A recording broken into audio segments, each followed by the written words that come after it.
दोस्ती की तमाम कहानियां लोगों की जुबान पर रहती हैं। दोस्ती एक ऐसा रिश्ता जो इंसान खुद बनाता है। दोस्ती के लिए जीने मरने के तमाम किस्से कहानियों में दफन हैं। पुराणों में सुदामा कृष्ण की दोस्ती हो या फिल्मों में जय वीरू की, दोस्ती की दास्तान सारा जहां जानता है।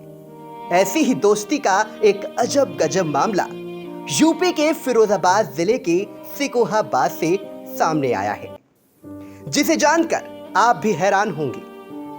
यहां एक दोस्त की मौत का सदमा दूसरा दोस्त ना सह सका और दोस्त की जलती चिता पर कूदकर जान दे दी। अब इसे दोस्ती कहें या फिर पागलपन, आइए अब पूरी घटना से आपको रूबरू कराते हैं। शिकोहाबाद के नगला खंगर के गांव मढ़िया नादिया में शनिवार सुबह राम बाबू के बेटे 40 वर्षीय अशोक कुमार की कैंसर से मौत हो गई थी। अशोक और गड़िया पंचवटी का रहने वाला आनंद राजपूत बचपन से जिगरी दोस्त थे।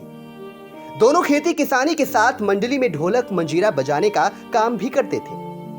अशोक की मौत के बाद परिजन अशोक का शव लेकर सरूपुर घाट पहुंचे।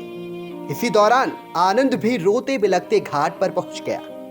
उधर अशोक की चिता को मुखाग्नि देने के बाद सभी लोग धीरे धीरे अपने घर की ओर जाने लगे। कुछ लोग वहां घाट के पास ही मौजूद थे। इसी बीच आनंद हरिओम बोलते बोलते अशोक की जलती चिता पर लेट गया।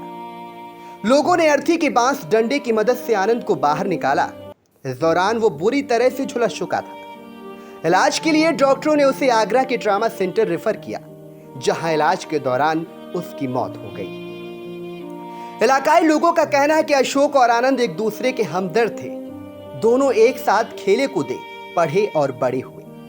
प्रधान गोदालाल राजपूत कहते हैं कि आनंद और अशोक दोनों ही ढोलक और मंजीरा बजाकर गांव में भजन कीर्तन भी करते थे। दोनों ही लोग गाने बजाने के शौकीन थे। दोनों की दोस्ती बहुत गहरी थी और एक ही जाति के थे। अशोक की मौत के बाद आनंद का उसी की चिता पर जलना दुखद है। मृतक आनंद की पत्नी का नाम गुड्डी देवी है। उसकी 5 बेटियां हैं। अभी सिर्फ बड़ी बेटी की शादी हुई है। 2 साल पहले अपने छोटे भाई का बेटा गोद लिया था। वहीं मृतक अशोक की पत्नी का नाम ममता देवी है। उसके 2 बेटे हैं। अशोक और आनंद की मौत के बाद दोनों दोस्तों के घर पर गम का माहौल है। दोनों की पत्नी और बच्चों का रो रो कर बुरा हाल है। दोस्ती की कई कहानियों के बीच इतिहास के पन्नों से अशोक आनंद की कहानी भी जरूर याद की जाएगी। ब्यूरो रिपोर्ट, आई इंडिया।